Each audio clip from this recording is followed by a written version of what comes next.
Last time we visited Demetria in the present day, Sephie of Meridian was on a quest. After seeing how power-hungry and destructive her uncle Elon could be, and knowing that he plans to claim her home island, she has chosen to oppose him. Sephie is traveling the surface of Demetria at the moment, gathering allies to her cause. Kotzen, Hondel, and Danian of the logging camps have already joined her. They guided her to the caverns, where the miners there collect the ore that makes the Sky Islands float. In the caverns, Sephie made her appeal to the citizenry, which earned her the attention of Darren Beck, the beautiful but tough de facto head of the cavern community. It also caught the attention of some others, who wanted their identity kept secret. Sephie was then kidnapped, although the kidnapping proved to be short-lived. Beneath the caverns is the last surviving city of ancient Demetria, called Anheim, and its keepers sought an alliance. Sephie's parents, Turos and Idaria, had traveled here before and were allies of the city. As a show of trust, the Muse of Giatan met Sephie there and gifted her with her mother's artwork. Elon, meanwhile, hasn't been sitting on his hands. His guest, the mysterious Ro Rustain, gifted Risha with superpowers of her own. She is now able to generate and control lightning or electrical bursts. Wanting to know more about this man's powers and place of origin, which he claims is another world called Elysia, Elon has been hounding him for more information. Plying Ro with wine and constant badgering, Elon has forced his hand. Ro teleported himself, Elon, and Risha to Elysia. They appeared smack dab in the middle of the market, filled with tall, muscular beings of differing forms, clothes, and skin tones. To Ro, this is his home. To Elon, this is an opportunity. My name is Ben, and this is Comic Book Breakdown, episode 32.13 of Meridian, Sephie's Inheritance.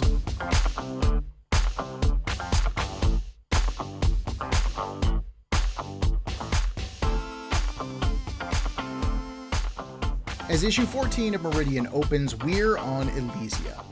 Gone is the busy market. Instead, we are looking at a tall stone monolith.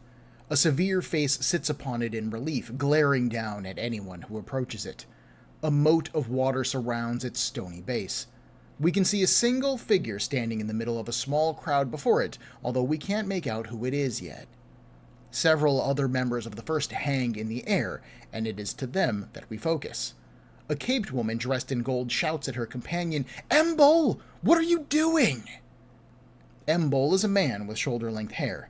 He draws back a silver spear. "I'm killing it before it can kill us!"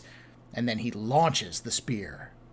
Chia, the woman, warns him that Ingra gave orders just to observe the sigil bearers, but Embol would rather risk her temper than death at this stranger's touch. Down below, we find that the spear has found its mark. Elon of Catador drops to his knees, a burning spear embedded through his right shoulder. "This is hardly how one negotiates," Elon croaks, trying to gather his wits. "I need to keep control. You people clearly need a lesson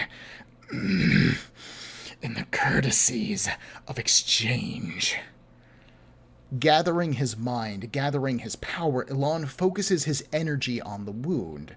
The clasps around his neck shatters with red energy as his sigil activates. A bubble of red energy expands from his throat, and as it does, the spear disintegrates. "I see it," Elon says. "I am to advise you in the ways of will. I cannot be killed because I will not allow it. See how I destroy death!" The red bubble grows, engulfing all of Elon. "Oh, the energy here. Oh, it's so pure," Elon cries out. Nearby, another member of the First leads us to Ro and Risha. "They can steal power from us," Ro explains, adding that he thought they would be safer in larger numbers here where they can corral the sigil bearer, but maybe that's not the case. Risha holds up a hand, blocking out the light coming from Elon. So you plan to bring Minister Alon here all along, she notes? What is this substance that he's feeding on? And why can't I? Risha gets her gifts from him, Ro, where Alon draws upon the universal energies. I didn't plan for this, Ro mutters. Behind Ro, red and white tendrils of energy start to emerge from Alon. They are reaching out for members of the First, and we see one of them get snatched. Another one of the First, a big man with gray skin, grabs at Ro. Plan? You didn't plan. You didn't think, Ro. You never do. You run around half-cocked, getting everyone excited, and now look what you've done. If only you'd... The red tendril grabs the man.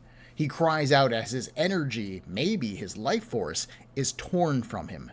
But he doesn't let go of Ro, who is starting to panic a little bit, because we can see the red energy crawling towards him. Let go of me, Enturgo, Ro says. Enturgo, unhand me, now!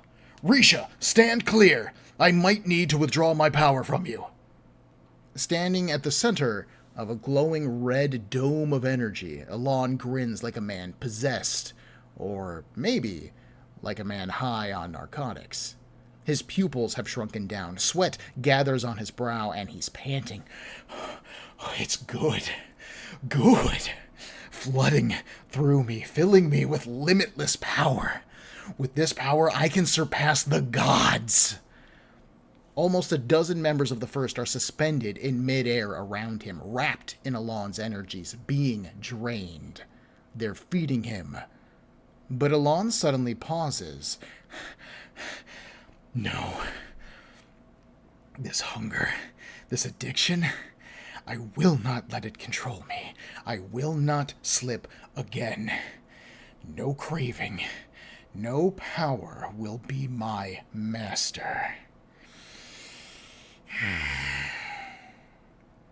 Alon releases his hold on the energy, and his hold on the First. The First are free to float, wary and unsure and maybe a little bit scared regarding what just happened. Ro Rustain, in particular, has been driven to his knees, and he fights to rise. Alon, however, stands over him looking fine. His wound is gone, his shirt is even healed. Your home is a fascinating place, Ro. Get up. We have much to discuss. So how's that for a cold open?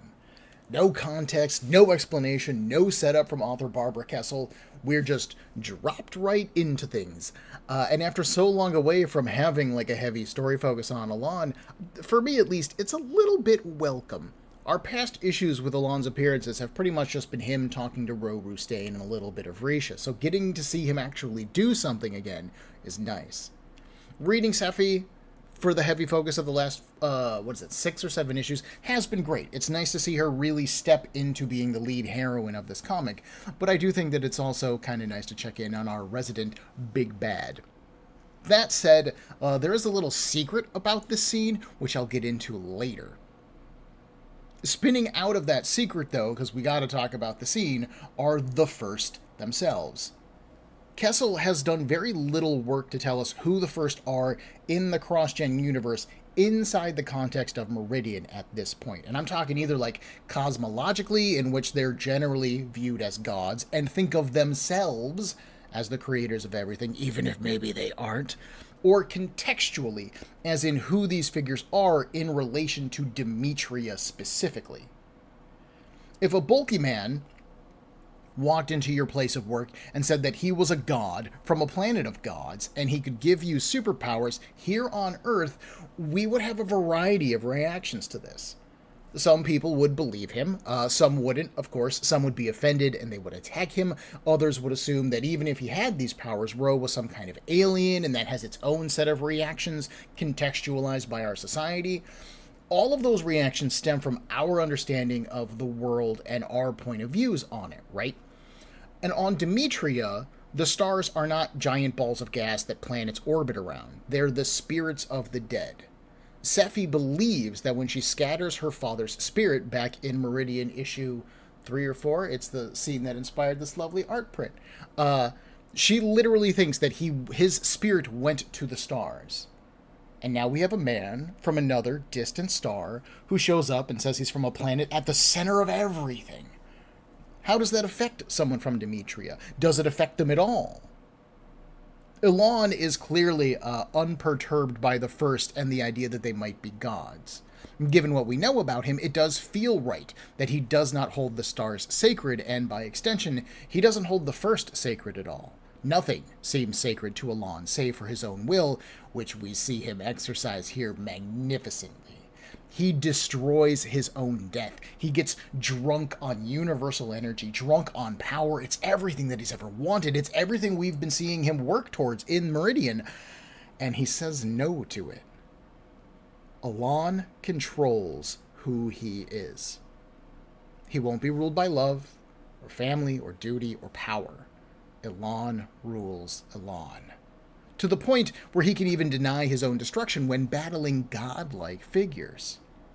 That's some really good villain work, in my opinion. And as someone who grew up reading characters like Magneto or Doctor Doom, little bit of Kang, this type of scene puts Elan in that category for me, as someone who is absolutely dangerous, absolutely arrogant, and absolutely monstrous, but also has this modicum of, I am choosing to do the things that I'm doing because for me, I think these are the right things to do. It's the kind of motivation you want in a villain, but it's also the kind of like cool badassness that you want in a villain to enjoy them.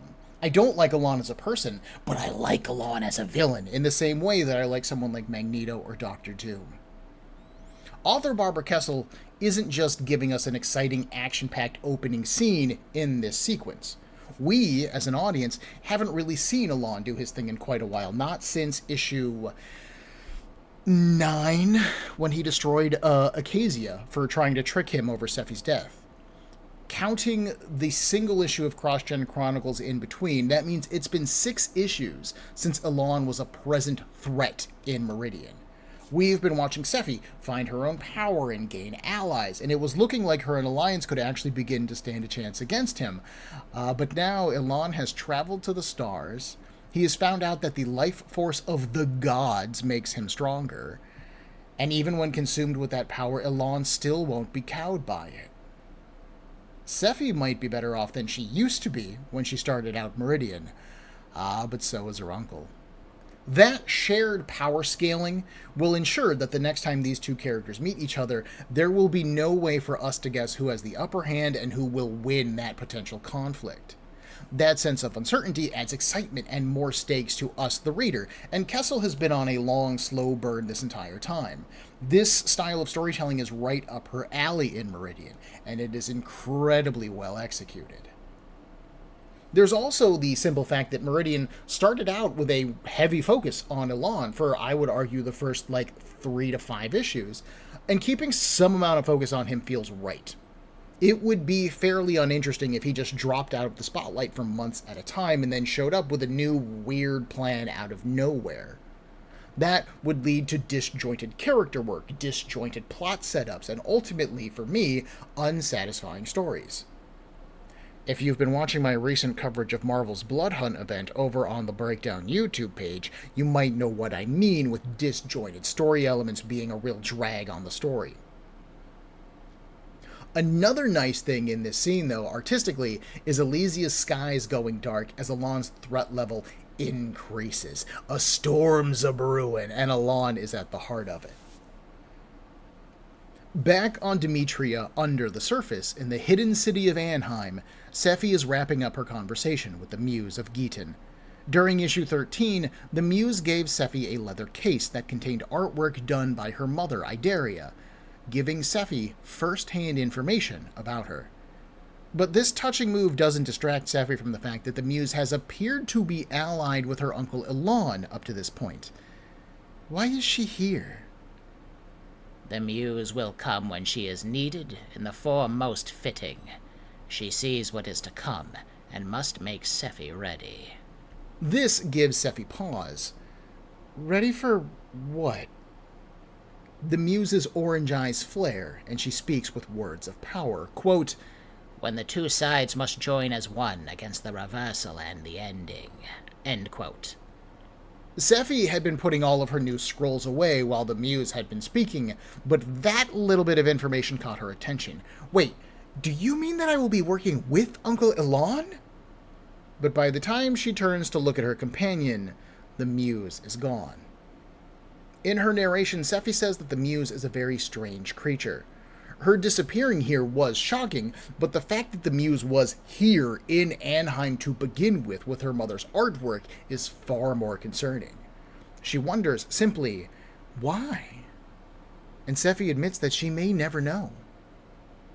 I've brought up before that Sephie's narration is left intentionally vague throughout all of Meridian. It's really established back in issue 1. And when we start reading the comic, we don't know if the narration comes from present-day Sephie, who is commenting on what is happening in her head as an ongoing narration, or if it is from future Sephie, who is looking back on all of these adventures she's had with decades of wisdom to kind of guide her. It's presented to us as Sephie writing in a journal based on the graphic design of the narration boxes, but the timing of the writing, and thus the context of the writing, isn't ever made clear to us. Here, Sephie mentions that she, quote, might not ever understand the Muse, end quote. So when she is writing this journal, she knows the Muse, but she still hasn't gotten any answers about her. The Muse is a mysterious creature, she says, not the Muse was a mysterious creature. This is a very little thing, and I will admit this isn't any kind of like smoking gun in the relationship between Sephie and the Muse or when this writing has been taking place, but it helps set our timeline for the narration just a little bit. We can see that this is a lot farther down the road than it was, but the Muse is still around and Sephie is still around. And keep in mind, the Muse has also remained unchanged since the time of Sephie's parents. Is she immortal? Is she slow to age? Is she magic? Is she one of the first? At this point, we still don't know. As for what the Muse is hinting at in this scene, well, that's tied into the larger cross-gen picture on multiple levels. It could mean that Sephie and Elon are united against a common foe. It could also mean the first, who are split into two camps, finally reuniting.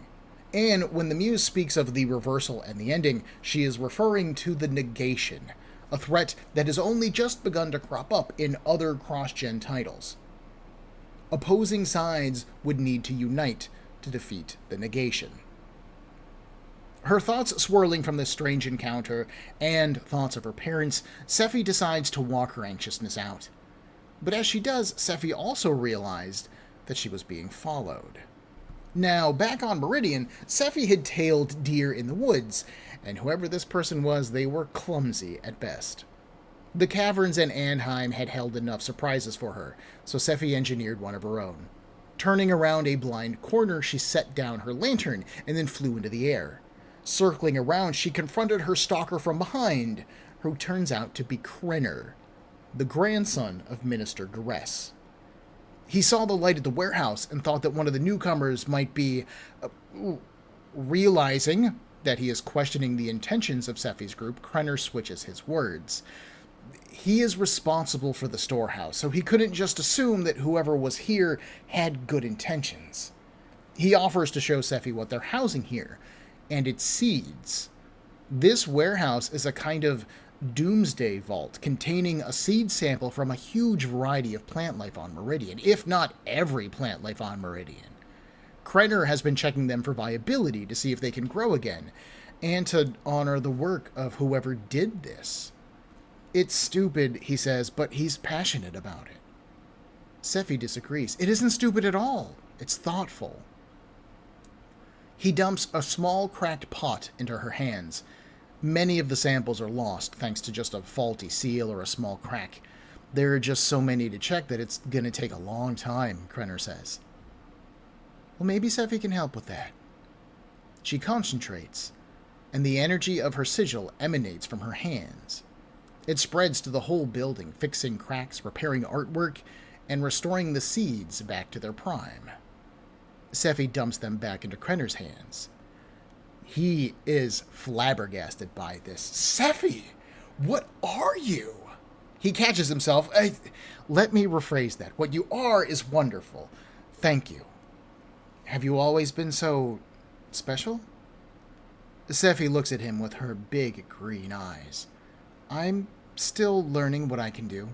This power comes from the mark on my head. It's all happening so quickly. Now she looks away. Too quickly, Krenner.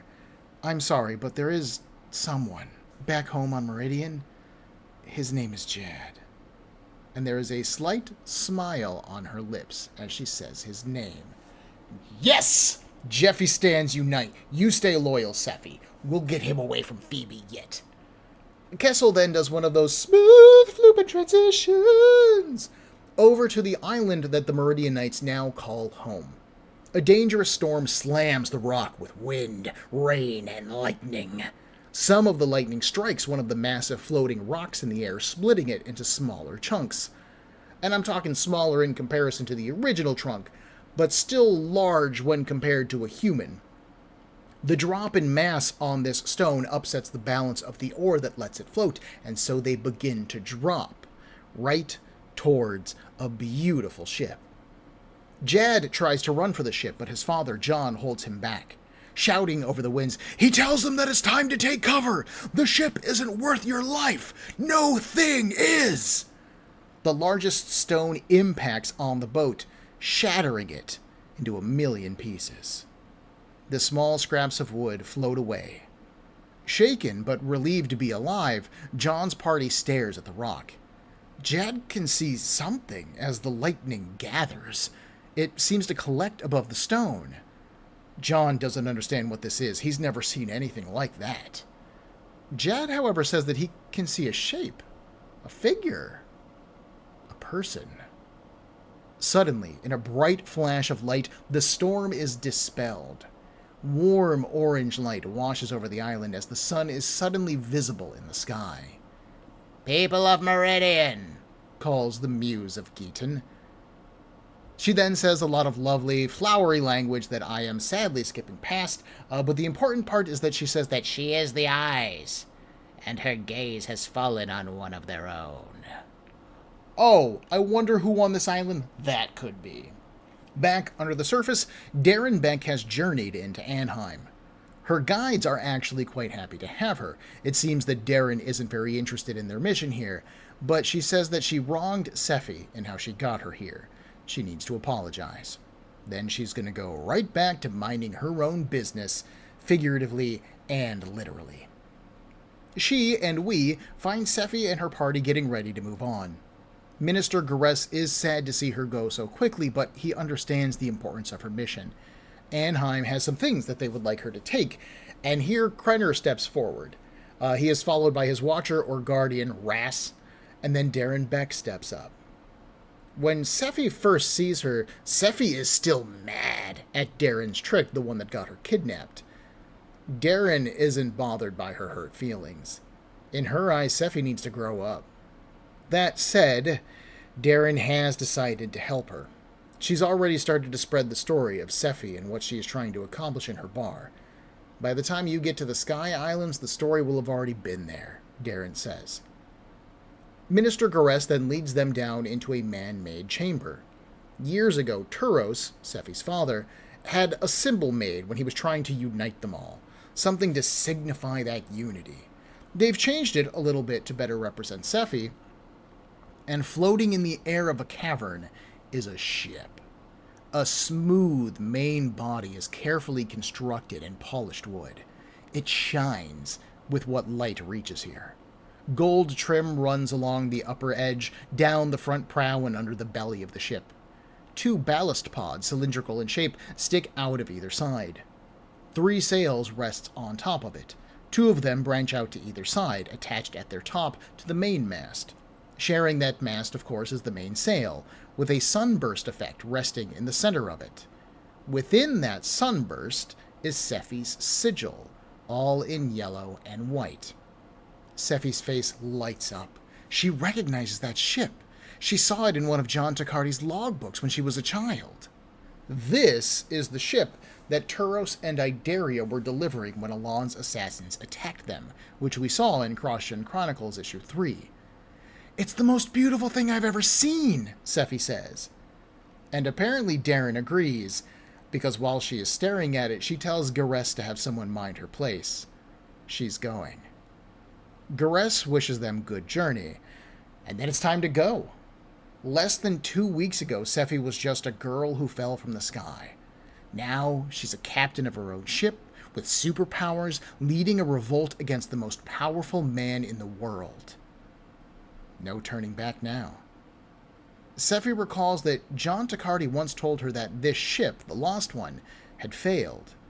She assumed that meant that the ship couldn't maneuver, but no, the ship is fine. The ship is great. It was the mission that had failed. Now here she is, making a second attempt. All she has to do is change the world. Having spent the first third of this issue with Elan, Kesel then closes us out with Sephie, but like the first half, it's actually with quite a bit of story progress. Sephie didn't just make allies in the caverns, she found true believers. Her kindness and generosity, probably, let's face it, her beauty, let's be honest here, won over Krenner, and then the allure of venturing got Darren.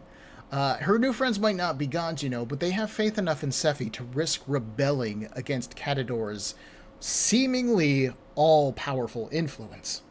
The moment with Krenner is super sweet, perfect for the fairy tale fantasy that Meridian is and is kind of like vibed after. If Sephie asked this guy to bark, he would sit and roll over too. But I kind of lack his skill in following her when he tries to. He's a gardener, not a hunter, after all. And we also see Sephie finally displaying a sense of self-preservation in noticing him following her, and that's some good character growth. Sephie isn't just blindly trusting everyone anymore. But I also appreciate her restoring his Doomsday Vault. Now that Anheim has respected Sephie and treated her well and made her feel welcome, she chooses to share her gift with them. In Acacia, her powers were given freely from the second she got there, and after showing how valuable she was, they tried to take advantage of her. Here, Sephie defended herself first and gave only once trust was earned. Once again, Sephie has learned from her adventures so far in Meridian, and that's just really good long-form storytelling. The scene with the Muse is pretty obvious. She has gone to New Meridian to recruit Jad, because why else would she be there? He's the only person on the island that I would argue matters.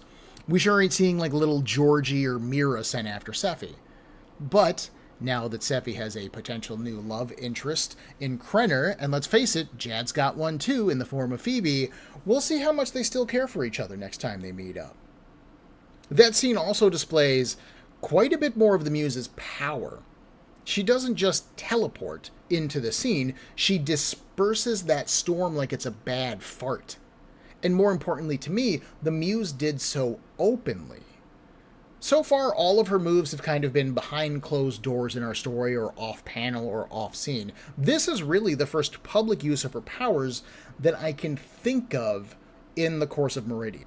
The Muse has kept all of her moves behind closed doors in our story up to this point. This is the first public use of her powers that I can think of. And she doesn't care, she isn't keeping her gifts a secret, indicating that the Muse of Giatan has nothing to fear from these people. Earlier, we also saw the Muse say that she would appear where necessary in whatever guise necessary. This is a nod to Giatan, the woodsman who aimed Sephie at the caverns back in issue 11. The Muse sent Sephie to the caverns so she could meet with the Muse. But this is also a hint to the Muse's larger role in CrossGen's big picture, as one of the many mentors to CrossGen's various sigil bearers.